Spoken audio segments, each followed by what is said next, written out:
अस्सलाम वालेकुम नाज़रीन। प्रोग्राम मेरी कामयाबी के एक और एपिसोड के साथ आपका मेज़बान ज़ीशान आपकी खिदमत में हाजिर है। और जैसे कि हमेशा से हमने बात की कि मुख्तलिफ पहलू से हम लोगों को मदऊ करते हैं और वो आपको आके बताते हैं कि ज़िंदगी में कैसा रहा उनका सफ़र, कैसे उन्होंने ज़िंदगी के इस सफ़र को गुजारा या कामयाबी तक पहुंचने में उनको कितनी दुश्वारियां पेश आई। और कहते हैं कि ज़िंदगी के हर पहलू को अगर आप जानते हैं तो ज़िंदगी बहुत आसानी से गुजरती है और आपको ज़िंदगी गुजारने में मददगार साबित होते हैं वो तजर्बात जो कि लोग एक्सपीरियंस करके आते हैं। कहते हैं कि एक शोबिस के एक फील्ड है जिसको हम कहते हैं सिंगिंग, एक शोबिस की फील्ड है जिसको हम कहते हैं मेकअप आर्टिस्ट, इसको कहते हैं हम ड्रामा आर्टिस्ट। मुख्तलिफ फील्ड्स हैं, लेकिन जब आप बात करते हैं एहसासात की तो तब आता है एक नाम शायर या शायरा का, जो कि आपको अपने अल्फाज में उन जज्बात से गुजारते हैं जो कि आपकी ज़िंदगी में अक्सपंद होते हैं। तो हमारे साथ आज मौजूद हैं, शायरा भी हैं और आरजे भी हैं, निसा अहमद साहिबा को खुश आमदीद कहेंगे प्रोग्राम में। अस्सलाम वालेकुम निसा। वालेकुम अस्सलाम। कैसे मिजाज हैं आपके? मैं बिल्कुल ठीक हूँ। बहुत बहुत शुक्रिया कि प्रोग्राम में आप तशरीफ लाएं। और आज हम वो तमाम पहलू जानेंगे निसा के कि निसा ने किस तरीके से ज़िंदगी में स्ट्रगल की। और निसा से मैं स्टार्ट में ही पूछना चाहूँगा कि निसा स्ट्रगल थी लाइफ में? बहुत ज्यादा थी, बहुत ज़्यादा थी? बहुत ज्यादा स्ट्रगल थी। ये जो आज निसा आपको यहाँ बैठी नजर आ रही है, इसके पीछे एक पूरी कहानी है। तो वो कहानी हम इसलिए जानना चाहेंगे निसा क्योंकि बेसिकली जैसे कि मैं हमेशा प्रोग्राम में कहता हूँ कि मेरा मोटिवेशनल प्रोग्राम है। मुझे लोगों को बताना है कि ज़िंदगी का ये पहलू भी है, यहाँ पर गिर कर संभलने के बाद जो कामयाबी है वो ये लोग हैं जो कि मौजूद है मेरी कामयाबी में। और मोहम्मद आमिर साहब हमारे साथ मौजूद हैं, एक्टर भी हैं, मॉडल भी हैं, ब्यूटिशियन भी हैं, बहुत अच्छे इंसान हैं और बहुत अच्छी स्टाइलिंग करते हैं। लोगों को बताते हैं कि ज़िंदगी में आप पर कौन सा स्टाइल अच्छा लगेगा या आप किस तरीके से अपने आप को कैरी करें तो लोगों की आंखों का तारा बनेंगे। तो खुशामदीद कहते हैं हम हनी को। अस्सलाम वालेकुम हनी। वालेकुम अस्सलाम। कैसे तबीयत है? अल्हम्दुलिल्लाह, आप सुनाएं। अल्लाह का बहुत करम है। आमिर, अल्लाह ताला हर एक को खुश रखे, लेकिन आप लोग दोनों को बहुत ज्यादा खुश रखे क्योंकि अपने कीमती वक्त में से आप लोग वक्त निकाल कर आए। और कहते कि वक्त बहुत तेजी से गुजरा है और एक जमाना था जब हम मैट्रिकुलेशन में थे तो तब ये कहा जाता था, निसा आपको भी अगर याद हो, कि कब जुम्मा या हफ्ता आएगा हम छुट्टी करेंगे। exactly. और अब तो पीर आता है और जुम्मा कैसे आता है पता ही नहीं चलता। और ये एक इशारा भी होता है कि अल्लाह की तरफ रुजू कर लें क्योंकि ये ना हो कि आपकी नमाज पढ़ी जाए। तो अच्छे काम करने का अच्छा नतीजा होता है। निशा सबसे पहले निशा आपसे पूछेंगे, सबसे पहले कैसे मिजाज की हैं निशा आप? गुस्से वाली हैं, प्यार मोहब्बत वाली हैं या चुप रहती हैं? वक्त के साथ इंसान में तब्दीलियां आती हैं। बिल्कुल। When I was a teenage, तो उस वक्त बहुत लाउबालीपन था तबीयत में। लेकिन अर्ली एज में ऐसा हुआ कि मैंने अपने वालिद साहब को खो दिया, उनकी डेथ हो गई। और फिर उसके बाद जब एक जिम्मेदारियों का अंबार कांधों पे पड़ा तो मैं बचपन में ही बड़ी हो गई। सही। तो फिर जब 20 के बाद से आपने आगे कदम रखा, यानी कि मैंने, तो मिजाज में थोड़ी संजीदगी आई, बाहर निकले, लोगों का सामना किया, एक एक दिन में कई लोगों से डील करना पड़ता था। सही। तो छोटी एज में एकदम से इतना बड़ा तजर्बा इंसान को मिल जाए तो उसको समझ नहीं आता कि कदम कहाँ संभाले और कहाँ रखे। यही बात, लड़खड़ाते हैं बार बार कदम। बिल्कुल। लेकिन फिर जैसे जैसे आहिस्ता आहिस्ता आपको मालूम होता है कि आपका हाथ थामने वाला कोई भी मौजूद नहीं है, तो फिर आप जिंदगी से मुकाबला करने के लिए तैयार हो जाते हैं। अनिसा, यहाँ एक सवाल बहुत अहम पूछूंगा कि जब वालिद मोहतरम का साया आपके सर से उठा, छत चली गई आपके सर से, तो कितने अपने थे जिनमें गैर छुपे हुए थे, वो कितनी जल्दी नजर आए आपको? कोई भी अपना नहीं था। कोई भी अपना नहीं था। कोई भी अपना नहीं था। आई स्टिल रिमेम्बर जब वालिद साहब की डेथ हुई तो उस वक्त रिश्तेदार हमसे शायद इस वजह से नहीं मिलते थे कि खुदा ना ख्वास्ता कहीं कोई हेल्प ना मांग ले हम, राइट। और बड़ी दिक्कत होती थी, बहुत तंगी में जिंदगी गुजरती थी। आलम ये होता था कि पता नहीं होता था कि अगले वक्त का खाना भी मिलेगा या नहीं मिलेगा। तो वो उस सिचुएशन में जिंदगी गुजारी है। लेकिन मैं आपसे ये कहूँगी ज़ीशान कि अगर इंसान कंसिस्टेंट होता है, मुस्तकिल मिजाज है और आपका अल्लाह पे यकीन और भरोसा है और कुछ कर गुजरने की आपके अंदर हिम्मत और ताकत है ना, फिर आप सब कुछ कर जाते हैं। आप जितने कामयाब लोग हैं उनकी जिंदगी उठा के देखें, वो कोई आलीशान महल में उनकी परवरिश नहीं होती। वो सब लोग ये अपनी दास्तान सुनाते हैं कि जी मैं कोयलों से लिख लिख के बड़ा हुआ हूँ, मैंने स्ट्रीट लाइट में किताबें पढ़ पढ़ के मैं बड़ा हुआ हूँ। तो कामयाबी बेसिकली आप समझते हैं ना कि अगर किसी को हासिल होती है और बड़े लेवल पे कोई बंदा पहुंच जाता है तो उसमें एक पूरी दास्तान उसकी छुपी हुई होती है। तो मैंने उस तरह की जिंदगी गुजारी और कोई अपना नहीं था। लेकिन आज जब मैं इस मकाम पे हूँ तो सारे सब अपने हैं, सब अपने हैं। लेकिन अनिसा, यहाँ पर आप भी एग्री करेंगे इन चीजों से कि जब अपने अपने नहीं रहते और मुकाम के बाद वो अपने बनते हैं तो फिर उनसे अपनायत नहीं रहती है। एग्जैक्टली ऐसा दिल ही नहीं चाहता। बिल्कुल, कि वो फील हो रहा होता है कि यार ये मुझे अगर कोई सही सलाह भी दे रहे हैं कोई मफाद होगा इनका। एग्जैक्टली। हालांकि वो सही सलाह दे रहे होते तो इंसान जो है वो अपनी पहचान खुद ही खोता है। और इसी तरीके से आमिर से पूछेंगे कि आमिर कैसी रही जिंदगी, प्रॉब्लम्स फेस की या नहीं फेस की, या लाइफ बहुत स्ट्रगल डाउन किया? नहीं, बहुत शुरू से बहुत स्ट्रगल करते हुए आ रहे हैं और काफ़ी स्ट्रगल किया और अभी तक स्ट्रगल चल रहा है। अच्छा, क्योंकि आपको ज़िंदगी के हर मोड़ पे अच्छे लोग बुरे लोग सब मिलते हैं, सही लेकिन आपके वक्त में आपको अच्छा और बुरे लोगों की पहचान होती है। तो सही वो कैसे लोग हैं, आपका कैसा साथ दे रहे हैं, कैसा नहीं दे रहे। सही। बहुत काम किया है, बहुत मतलब ऐसा भी वक्त पे भी हुआ है कि जो दोस्त हर वक्त साथ होते थे, सही। लेकिन जब बुरा वक्त होता था वो फोन तक नहीं उठाते थे। जैसे भी इन्होंने बिल्कुल सही कहा कि बुरे वक्त में ही अपनों की पहचान होती है, बिल्कुल। बस वही सीन में हमारे साथ भी है। बिल्कुल। अच्छा आमिर, मैं आपसे ये पूछूंगा कि जब आमिर हनी नहीं था, ठीक है, तो आमिर हनी से पहले संजीदा था, चुलबुला था, या अपने लिए दिया बस मेरा जो काम है मैंने वो करना, उसके बाद कुछ काम नहीं करना, नहीं, बोलना मैं नहीं? मैं बहुत चुलबुला था। सही बहुत मस्ती मजाक डांस वांस हर चीज में। सही मतलब कोई भी चीज होती थी मैं उसमें जरूर हिस्सा कर लेता था, पार्ट करता था। सही। मैंने ये करना है, सही क्योंकि उस वक्त जिंदगी का इतना पता नहीं था। उस सही। वक्त खेल कूद मस्ती मजाक ये सब। मेरे भी डैड की जब डेथ हुई, सही। उसके बाद स्टडी में कर रहा था, फिर स्टडी मेरी स्टॉप हो गई। उसके बाद मैंने काम शुरू किया, उसमें मुझे अच्छे बुरे लोगों की पहचान हुई और वक्त के साथ साथ बदलता गया। और अब मैं अपने मूड के हिसाब से नहीं, वक्त के हिसाब से चलता हूँ।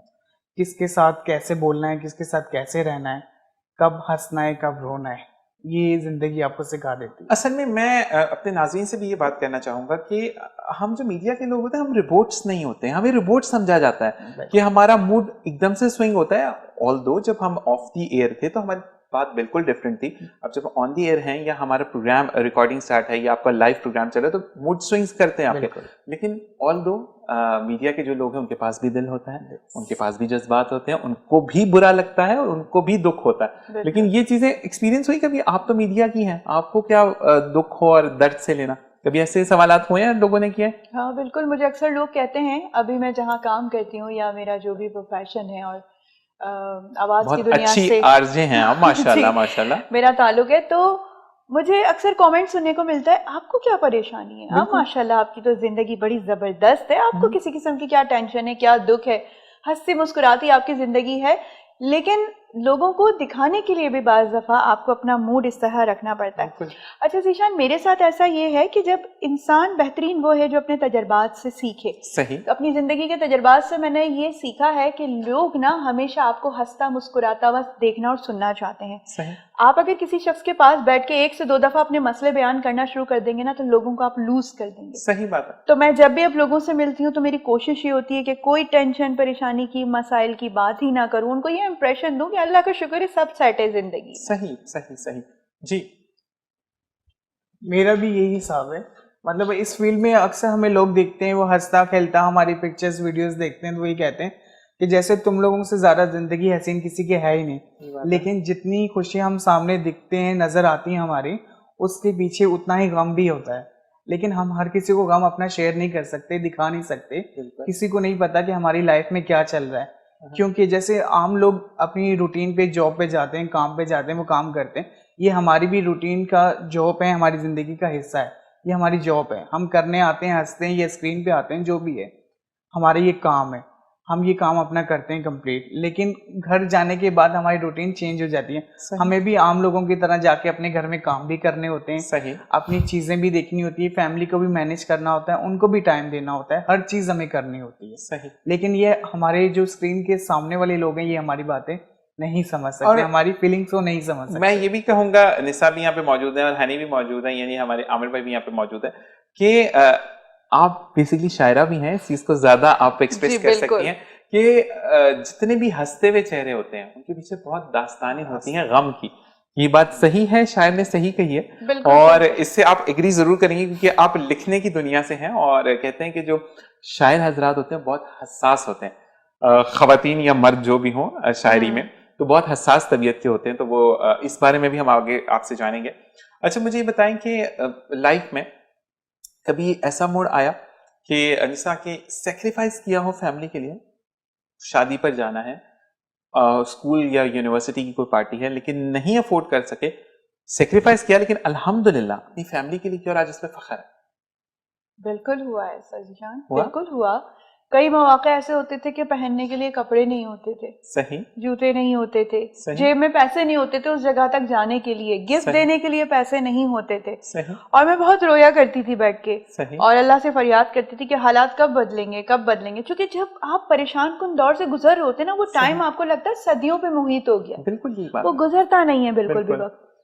लेकिन फैमिली आज उस चीज को रिगार्ड करती है, वो मतलब एक्सेप्ट करते हैं जो लोग मेरे बहुत मुखलिस रहे हैं। क्योंकि हर कोई आपको शायद जब छोड़ के जा रहे होते हैं ना, उसमें से कोई एक दो बंदे ऐसे होते हैं जो आपके बहुत करीबी होते हैं, जिसकी वजह से आपको हिम्मत मिलती है जिंदगी में आगे बढ़ने के लिए, वरना सही। इंसान खत्म हो जाए। सही, इंसान को इंसान का जब तक सहारा नहीं होगा ना, वो आगे नहीं बढ़ सकता, बिल्कुल। कभी भी नहीं बढ़ सकता। या आप हाथ में मोबाइल ले लें, टेक्नोलॉजी, ये वो सब चीजें बेकार की हैं। आपको जिंदगी के आखिरी दौर में कोई शख्स चाहिए होगा अपने साथ। आप महल नुमा घर में रह रहे हो, बेहतरीन गाड़ी हो, मोबाइल जबरदस्त किस्म का हो, लेकिन अगर आपके पास कोई इंसान नहीं है ना, आप तन्हा मर जाएंगे चंद दिनों में। बिल्कुल यही बात है। तो उन दिनों में जिन लोगों ने मेरा साथ दिया, और मैं भी उन लोगों के साथ मुखलिस थी, तो आज रिगार्ड करते हैं और उनको मालूम है कि किस स्ट्रगल के बाद मैं यहाँ तक पहुंची हूँ, और आज अल्लाह का एहसान है, अल्लाह का शुक्र है। निसा है, माशाल्लाह निसा अहमद।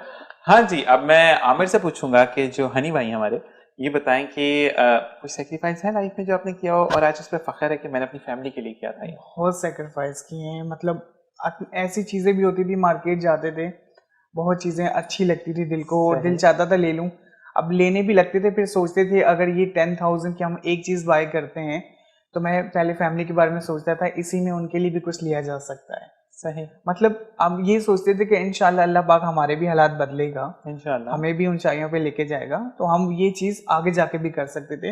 मतलब बहुत सी ख्वाहिशों को मार के आगे चलें, आगे बढ़ें। किया है, कभी ऐसा भी होता था, दोस्त इनवाइट करते थे, सब प्रोग्राम बनाते थे, आज रात को डिनर पे जा रहे हैं, तो सब खाना खाएंगे ये वो, लेकिन अब जेब में पैसे नहीं होते थे जाने के लिए। सही। लेकिन उनको फिर बहाना कर देते थे, यार बुखार हो रहा है, या फैमिली का ये मसला है तो मैं आ नहीं सकता, ये इशू है, ये मसला है। मतलब इस चीज़ को करके इग्नोर करते थे बाहर की चीज़ों को, कि पहले फैमिली को लेके चलना है। सही, अगर फैमिली खुश है तो हम खुश हैं। सही, सही, Exactly. सही। मुझे अब तक याद है जीशान, पुरानी बातें रिकॉल हो रही हैं, जी जी, तो वो फिल्म की तरह ना एक सारे मंजर सही, नजर सही, आने लगते हैं। तो मुझे अब तक याद है कि जब मैं यूनिवर्सिटी में पढ़ा करती थी, बड़ी मुश्किलों से अपनी फीसेस दिया करती थी, जॉब भी करती थी, 3-3 जगहों पे जॉब्स करती थी, पढ़ाई भी कंटिन्यू रखनी होती थी, घर के अखराजात भी देखने होते थे। तो मेरी फ्रेंड्स कैंटीन जाती थी, मैं कोई बहाना करके इधर उधर हो जाती थी कि यार मेरा दिल नहीं चाहता, ये फूड पॉइजन हो जाता है इन चीज़ों को खाने से, तो मना करती है मेरी मदर। मतलब शो ऐसे करती थी, जेब में 1 रुपया नहीं होता था। सही, तो मेरी उन फ्रेंड्स में से भी कोई एक आध ऐसी होती थी जो फील करती थी कि नहीं इसको प्रॉब्लम है। तो मेरी एक दोस्त थी बहुत अच्छी, अस्मा, वो मेरी हमेशा हेल्प किया करती थी, सही, अब बताए बगैर, बताए बिना। तो ऐसे दिन भी देखे वाकई, जब हम कहीं से गुजर रहे हैं, खानों की खुशबू आ रही है, दिल चाह रहा है, जेब में पैसे नहीं है खरीदने के लिए, तो मैं सब सोचा करती थी कि जब मेरे पास सब कुछ होगा ना, तो जितनी चीज़ों की मेरी ख्वाहिशात है ना, जो मेरे दिल में हसरतें हैं, वो मैं एक एक करके पूरी करूंगी सारी की सारी। तो करते हैं अब आप लोग उन चीज़ों को पूरा, या अब फैमिली की जो चीज़ें हैं वो इतनी बढ़ गई हैं, क्योंकि जैसे जैसे टाइम गुजरता चला जाता है वैसे वैसे चीज़ें बढ़ती चली जाती है, और जैसे जैसे टाइम आगे बढ़ता है तो ब्रेक का भी टाइम आ जाता है, और ब्रेक पर जाएंगे और इनसे पूछेंगे क्या इन्होंने शौक पूरे किए, या अभी भी फैमिली को प्रायोरिटी देते हैं और अपने आप को थोड़ा पीछे कर लेते हैं कि नहीं चलो फिर कभी ज़रूर वो दिन आएगा जिस दिन हम अपनी ख्वाहिशें पूरी करेंगे। मिलते हैं आपसे ब्रेक के बाद, देखते रहिए मेरी कामयाबी।